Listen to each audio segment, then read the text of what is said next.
আসসালামু আলাইকুম। ঈদ মোবারক। যারা সকল প্রবাসী আছে, রেমিটেন্স যোদ্ধা, তাদেরকে সবাইকে ঈদ মোবারক। আমি এখন বাড়ির উদ্দেশ্যে যাচ্ছি। আগামীকালকে আমাদের বাংলাদেশে ঈদ। তো এক প্রবাসী আপুর হাজবেন্ড, উনি আমাকে একটু আগে বিকাশে 15,000 টাকা পাঠিয়েছে এবং বলেছে এটা আপনার আপুর তরফ থেকে পাঠিয়েছি, আপনার আপু দিয়েছে। আপনি আপনার নদী ভাঙন এলাকায় গরিব অসহায় মানুষের মাঝে একটা খাসি কিনে কোরবানি করে দিবেন। তো আলহামদুলিল্লাহ, আল্লাহর কাছে লাখ লাখ শুক্রিয়া। আসলে আমার কোরবানির জন্য ডোনেশন উঠানো এরকম কোনো চিন্তা ভাবনা ছিল না। কয়েকজনে নক দিয়েছিল যে আপনি কোনো কোরবানির উদ্যোগ নেবেন কিনা। তো আসলে আমি, আপনারা জানেন, দীর্ঘদিন অসুস্থ ছিলাম এবং শিশু ইউসুফকে নিয়ে ব্যস্ত ছিলাম। তো সেই কারণে ওইভাবে আমি কোনো টেনশন করি নাই, বাকি ওইভাবে কোরবানি নিয়ে কোনো চিন্তা ভাবনা করিনি। তো আজকে আসলে এই মাত্র উনি টাকাটা পাঠিয়েছে, তারপরেই আমার ভিডিও করা।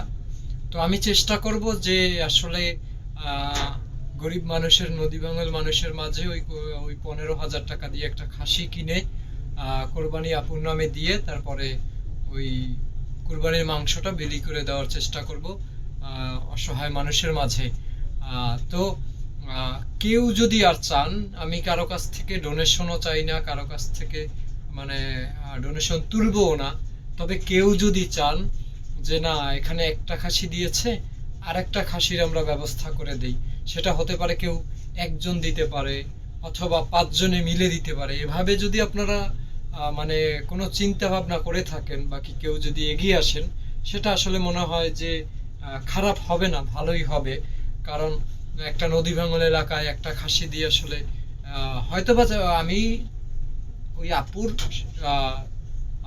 টাকাটা আমি যথাযথভাবে বন্টন করার চেষ্টা করব।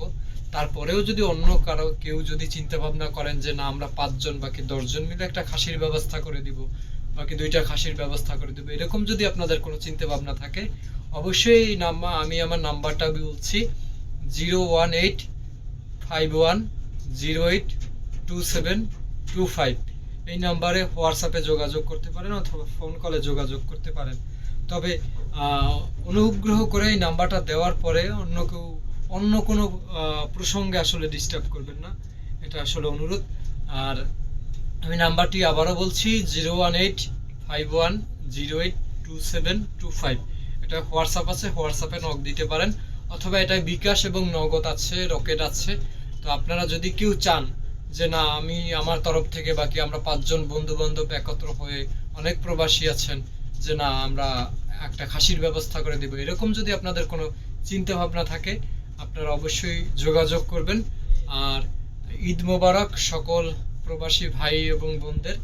কারণ তারা আসলে যদি রেমিটেন্স যোদ্ধা বলে, কিন্তু আমি মনে মনে বলি যে তারাই আসলে সিনেমার নায়কের থেকেও বড় নায়ক। কারণ তারা যদি বাংলাদেশের পাশে না থাকতো, তাহলে অসহায় মানুষ মনে হয় রাস্তাঘাটে মৃত্যুবরণ করে নিথর দেহ পড়ে থাকতো রাস্তায়, এবং সেই পচা দুর্গন্ধে আমরা হাঁটতে পারতাম না। তারা আছে বলেই বাংলাদেশটা এখনো সুস্থ আছে, বাংলাদেশটা সুন্দর আছে, আমরা মন খুলে একটা নিঃশ্বাস নিতে পারি। তো সবাইকে ঈদ মোবারক। ভালো থাকবেন, আপনাদের পরিবার ভালো থাকুক। আপনারা অনেক দূরে বসে ঈদ করতেছেন, সবার প্রতি দোয়া এবং ভালোবাসা রইল। আসসালামু আলাইকুম, সবাই ভালো থাকবেন। আল্লাহ হাফেজ।